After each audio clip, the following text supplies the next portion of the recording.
सुप्रभात बच्चों, आज की कक्षा में आपका स्वागत है। हमेशा की तरह एक सुविचार से आरंभ करेंगे। सुविचार है, कोई लक्ष्य मनुष्य के साहस से बड़ा नहीं, हारा वही जो दिल से लड़ा नहीं। इस दुनिया में ऐसा कोई भी लक्ष्य या मंजिल नहीं है जिसे इंसान हासिल नहीं कर सकता। इंसान अपने साहस से नामुमकिन को भी मुमकिन बना सकता है, क्योंकि जिंदगी की कठिन चुनौतियों से हारता वही है जो दिल से लड़ता नहीं और अधूरी कोशिशों से हार मान लेता है। चलिए आज हम ऐसी ही एक अद्भुत भारतीय नारी की जीवनी के बारे में जानेंगे, जिन्होंने अपने साहस से नामुमकिन को भी मुमकिन कर दिखाया और अपने लिए अंतरिक्ष की दुनिया में अंतरिक्ष से भी ऊंचा स्थान बना लिया। सितारों से आगे पाठ के जरिए हम कल्पना चावला जी की जीवनी के बारे में जानेंगे। किसी भी इंसान के दिल में जब कुछ नया करने की लगन और उत्साह होता है, तब लक्ष्य तक उसे पहुंचने से कोई रोक नहीं सकता है। कल्पना चावला भी बचपन से ही सितारों के सैर करने के सपने देखा करती थी, चांद पर उतरने के सपने देखा करती थी और बचपन से ही उनके मन में अंतरिक्ष यात्रा की धुन सवार रहती थी। एक बार कल्पना चावला ने अपनी बातचीत में यह कहा भी था कि वह बचपन से ही जिस क्षेत्र में जाना चाहती थी, वहाँ पर पहुँचने के लिए उन्होंने एड़ी चोटी का जोर लगा दिया था, यानी कि कड़ा परिश्रम उन्होंने किया था। ऐसी अद्भुत महिला कल्पना चावला का जन्म सन 1961 में हुआ था, हरियाणा के करनाल शहर में। एक मध्यम परिवार में उनका जन्म हुआ था। उनके पिता का नाम श्री बनारसी लाल चावला तथा माता का नाम संजोती बताया जाता है। 4 भाई बहनों में सबसे छोटी कल्पना चावला ही थी। घर में सभी प्यार से उन्हें मोंटू के नाम से पुकारा करते थे। इनके परिवार का एक मूल मंत्र था कि परिश्रम करने से कभी हानि नहीं होती, कभी नुकसान नहीं होता। कल्पना चावला ने इसे बहुत अच्छी तरह से सीखा था। इनकी प्रारंभिक पढ़ाई लिखाई टैगोर बाल निकेतन में हुई थी। जब वे 8वीं कक्षा में पहुंची, तभी उन्होंने इंजीनियर बनने की इच्छा प्रकट की थी। उनकी मां ने अपनी बेटी की भावनाओं को समझा और आगे बढ़ने में प्रोत्साहन भी दिया, सहायता भी की। कल्पना चावला अक्सर रूढ़ियों को तोड़ने का प्रयास करती थी और इस कारण से घर में विवाद खड़े हो जाते थे, लेकिन फिर भी कल्पना अपने विचारों को व्यक्त किया करती थी। अपने गुरुजनों के प्रति कल्पना चावला के मन में अत्यधिक सम्मान था और इसीलिए अपने शब्दों में वे कहती हैं कि जब कोई व्यक्ति कुछ करते रहने के लिए उत्साहित और तत्पर रहता है, उसी से उन्हें प्रोत्साहन और प्रेरणा दोनों प्राप्त होती है। कल्पना कहती है कि उनके अध्यापक जितना परिश्रम अपने पाठ्यक्रम को पूरा करने में लगाते हैं, जो अतिरिक्त समय छात्रों के प्रयोगात्मक कार्यों को पूरा करने के लिए देते हैं और छात्रों को नए विचार, नए प्रयोग करने के लिए प्रोत्साहित करते रहते हैं, उन सबको याद करते हुए कल्पना चावला कहती है कि कितना धैर्य उन लोगों को रखना पड़ता होगा और ऐसे लोग ही उनके लिए प्रेरणा स्रोत है। कल्पना चावला में बहुत ही अद्भुत गुण थे, उनकी लगन और जुझारू प्रवृत्ति। वे प्रफुल्ल स्वभाव की थी और अनुभव के बढ़ने के साथ साथ कल्पना चावला में आलस दूर होता गया और काम करने में और असफलता से न घबराने में उन्होंने अपने मन को बहुत ही मजबूत बना लिया था। धीरे धीरे बहुत ही निश्चयपूर्वक वे आगे बढ़ती रहीं और धीरे धीरे कल्पना चावला ने स्त्री पुरुष के भेदभाव से ऊपर उठकर काम करना आरंभ कर दिया। कक्षा में वे अकेली छात्रा थी, लेकिन फिर भी उन्होंने अपनी ही एक अलग छाप छोड़ी थी, अर्थात अपना अलग सा एक स्थान उन्होंने निर्माण कर लिया था।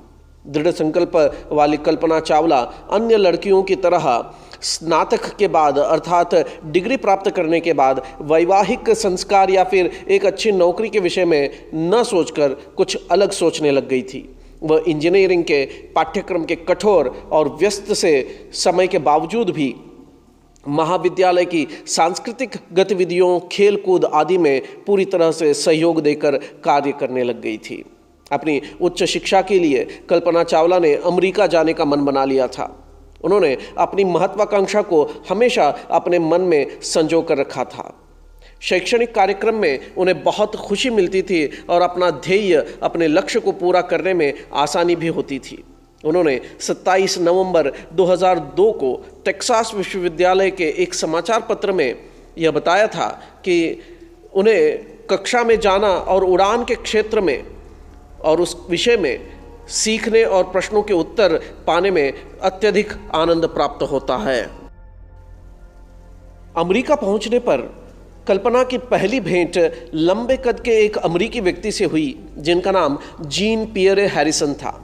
कल्पना चावला ने हैरिसन के घर के पास ही एक अपार्टमेंट में अपना आवास यानी कि अपना घर बना लिया था। इस कारण से उन्हें विदेशी परिवेश में ढलने में ज़्यादा कठिनाई नहीं हुई। कक्षा में एक ईरानी सहपाठी थे जिनका नाम था इराज कलखोरन, वे उनके मित्र बने। इस मित्र के कारण कल्पना को कक्षा के परिवेश तथा वहाँ पर उत्पन्न होने वाली समस्याओं को उसने जान लिया और साथ में वहाँ के तौर तरीके भी वह समझाने लगा।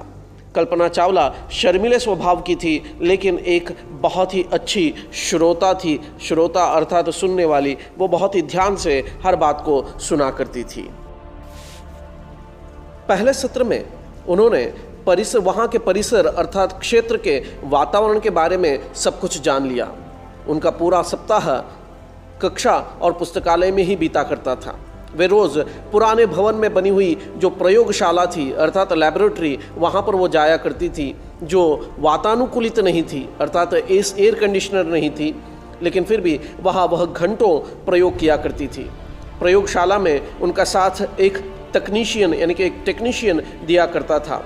कल्पना चावला एक अन्य भारतीय लड़की के साथ रहा करती थी और कई बार चाय पीते समय ये दोनों ही बातें किया करती थी, अनेक विषयों के बारे में चर्चाएं किया करती थी। और ऐसे ही एक चर्चा में उन्होंने अंतरिक्ष में उड़ान भरने की अपनी इच्छा भी जाहिर की थी। जीन पियरे हैरिसन कल्पना की भेंट धीरे धीरे दोस्ती में बदल गई थी। विश्वविद्यालय के परिसर में एक फ्लाइंग क्लब हुआ करता था, वहाँ पर अक्सर कल्पना आया जाया करती थी और फ्लाइंग क्लब का छात्र होने के कारण जीन पियरे हैरिसन भी वहाँ पर आया करता था। वह एक अच्छा गोताखोर भी था। गोताखोर अर्थात डाइवर, वह एक बहुत ही अच्छा डाइवर भी था। अतः अक्सर दोनों की मुलाकात वहाँ पर हुआ करती थी। समय बीतने के साथ साथ जीन पियरे हैरिसन और कल्पना चावला के बीच के संबंध और भी गहरे होते गए और फिर उनकी मुलाकात के 1 साल बाद अर्थात सन 1983 में दोनों ने एक सामान्य समारोह में विवाह कर लिया। यह कल्पना चावला जी के जीवन का अत्यंत साहसिक कदम था, क्योंकि उनके जीवन का सपना था अंतरिक्ष की यात्रा करना तथा उनका परिवार रूढ़िवादी परिवार था। इन दोनों के बीच संतुलन बनाए रखते हुए अपने वैवाहिक जीवन को जीना, यह एक साहसिक कदम ही था जिसे कल्पना चावला ने उठाया था। मास्टर की डिग्री प्राप्त करने तक कल्पना चावला ने कोलोराडो जाने का मन बना लिया था। मैकेनिकल इंजीनियरिंग में डॉक्टरेट करने के लिए उन्होंने कोलोराडो के बोल्डर विश्वविद्यालय में प्रवेश लिया था, एडमिशन लिया था।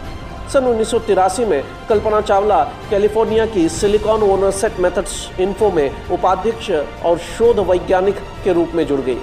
इनकी जिम्मेदारी थी एरोडायनामिक्स के आधिकारिक प्रयोग की तकनीक तैयार करना और उसे लागू करना। अंतरिक्ष में गुरुत्वाकर्षण की कमी होती है यानी कि ग्रेविटेशन की कमी होती है, जिसके कारण इंसान के शरीर के सभी अंग वहाँ पर अपने आप क्रियाशील हो जाते हैं। कल्पना को उन क्रियाओं का अनुसरण कर उनका अध्ययन करना था। इसमें भी कल्पना चावला तथा जीन पियरे हैरिसन की जो टीम थी, जो टोली थी, वह सबसे अच्छी साबित हुई, जिसने सबको अपने कार्य के जरिए आश्चर्य में डाल दिया था। अमेरिका में अंतरिक्ष अभियान से जुड़े अनुसंधान कार्य करने वाली जो संस्था है नासा, उसमें कार्य करने की इच्छा रखने वालों की कमी बिल्कुल नहीं थी, आज भी नहीं है। बल्कि सुयोग्य सुशिक्षित अभ्यर्थियों का चयन करना एक बहुत बड़ी समस्या मानी जाती है। ह्यूस्टन नामक जगह के स्थानीय पार्षद माइकल बेरी ने एक आम सभा में लोगों को बताते हुए ये कहा था कि नासा के द्वारा अंतरिक्ष यात्रा के लिए जाने का गौरव बहुत ही कम लोगों के भाग्य में होता है और कल्पना चावला ने इसे प्राप्त किया है। 6 मार्च 1995 को कल्पना ने 1 वर्ष के प्रशिक्षण का कार्य आरंभ किया वह 10 चालकों के दल में सम्मिलित होने वाले 9 अभियान विशेषज्ञों के में से एक थी, यानी कि 9 मेंबर्स थे जो वहाँ के कार्य में स्पेशलाइज्ड माने जाते थे, उसमें से एक थी। बहुत जल्दी ही नवंबर 1996 में उन्होंने अपना ट्रेनिंग कंप्लीट कर लिया और पूरी तरह से अपनी जिम्मेदारियों को, अपने कार्यों को वह समझ गई। अभियान विशेषज्ञ तथा रोबोट संचालक का कार्य उन पर सौंपा गया था। तब तक कल्पना चावला नासा में केसी के नाम से प्रसिद्ध हो गई थी। नासा के द्वारा चुने गए अंतरिक्ष यात्रियों के 15वें दल के सदस्य के रूप में उनको प्रशिक्षण दिया जा रहा था, ट्रेनिंग दी जा रही थी। बचपन से ही अंतरिक्ष यात्रा के सपने देखने वाली कल्पना चावला का यह सपना आखिरकार 19 नवंबर 1997 को साकार हुआ। भारतीय समय के अनुसार लगभग 2 बजे STS 87 अंतरिक्ष यान के द्वारा वे अंतरिक्ष यात्रा पर जा पाई।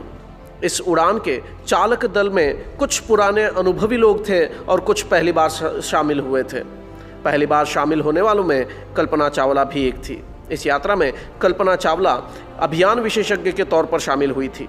कल्पना के लिए यह अनुभव स्वयं में अत्यंत विनम्रता और जागरूकता लिए हुए था कि किस तरह से पृथ्वी के जो नैसर्गिक सौंदर्य है, नेचुरल ब्यूटी जिसे हम कहते हैं, नेचर की ब्यूटी जो है, नैसर्गिक सौंदर्य, और उसमें उपलब्ध धरोहरों को संजोए रखने के बारे में वह जान पाई थी।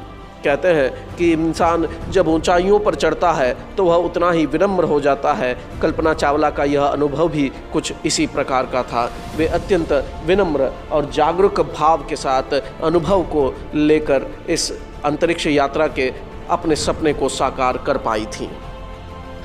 नासा ने कल्पना चावला को फिर एक बार अंतरिक्ष यात्रा के लिए चुना था। जनवरी 1998 में उन्हें शटल यान के चालक दल का प्रतिनिधि अर्थात रिप्रेजेंटेटिव घोषित किया गया था। शटल यान यानी कि स्पेसशिप और शटल सेशन फ्लाइट क्रू के साज सामान यानी कि एक्सपेरिमेंट के लिए लिए जाने वाले जो इक्विपमेंट्स हैं, उन सब की जिम्मेदारी कल्पना चावला पर थी। बाद में उन्हें चालक दल प्रणाली तथा आवासीय विभाग की प्रमुख के रूप में नियुक्त किया गया, अर्थात चालक दल के नेचर ऑफ वर्क की जिम्मेदारी और साथ में अंतरिक्ष अभियान के दौरान उनके आवास यानी कि रहने की जो सुविधा है उसका ध्यान रखने की जिम्मेदारी भी कल्पना चावला पर दी गई थी। सन 2000 में उन्हें STS 107 के चालक दल में शामिल किया गया था।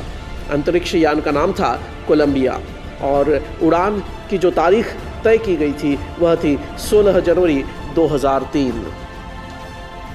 STS 107 अभियान वैज्ञानिक खोज पर केंद्रित था, अर्थात साइंटिफिक रिसर्च पर केंद्रित था। हर दिन 16 घंटे से ज़्यादा समय तक ये अंतरिक्ष यात्री कार्य करते रहे। पृथ्वी से जुड़े हुए, पृथ्वी से संबंधित वैज्ञानिक अंतरिक्ष विज्ञान तथा जीव विज्ञान के प्रयोग करते रहे, अर्थात स्पेस साइंस और साथ में लाइफ साइंस के बारे में वे प्रयोग करते रहे। सभी तरह के प्रयोग, रिसर्च वर्क करने के बाद, विचार विमर्श करने के बाद जब वे धरती की तरफ लौट रहे थे तो धरती के वायुमंडल में अंतरिक्ष यान के प्रवेश करते ही एक भयानक सी दर्दनाक घटना घटी जो आज इतिहास बन चुकी है। नासा तथा पूरे दुनिया के लिए, पूरे विश्व के लिए यह एक दर्दनाक घटना थी। कोलंबिया अंतरिक्ष यान पृथ्वी की कक्षा में आते ही, प्रवेश करते ही टूटकर बिखर गया। कल्पना चावला सहित 6 जो साथी थे उनके अंतरिक्ष यात्री, उनकी दुर्भाग्यपूर्ण मृत्यु हो गई, जिस कारण चारों ओर सन्नाटा सा छा गया। इन 7 अंतरिक्ष यात्रियों की आत्मा जो 1 फरवरी सन 2003 की मनहूस सुबह को शून्य में विलीन हो गई, अर्थात मृत्यु को वे प्राप्त हुए, वे सदैव संसार में हमारे लिए विद्यमान रहेंगे। करनाल से अंतरिक्ष तक की कल्पना चावला जी की यात्रा हमारे लिए हमेशा प्रेरणादायी है, प्रेरणा स्रोत है और हमें वह बताते हैं कि किस तरह से अपने जीवन में महत्वाकांक्षा को रखना चाहिए और उस महत्वाकांक्षा को प्राप्त करने के लिए एड़ी चोटी का जोर लगा देना चाहिए और अपने सपनों को साकार करना चाहिए। इस पाठ से हमें यही सीख लेनी चाहिए और कल्पना चावला जैसे उदार व्यक्तित्व और अद्भुत से व्यक्तित्व का उदाहरण अपने जीवन में रखना चाहिए। आदर्श को रखकर हमें अपने जीवन को सुंदर, सुदृढ़ और सपनों से साकार बनाना चाहिए। आशा है कि आपको पाठ समझ में आया होगा। धन्यवाद।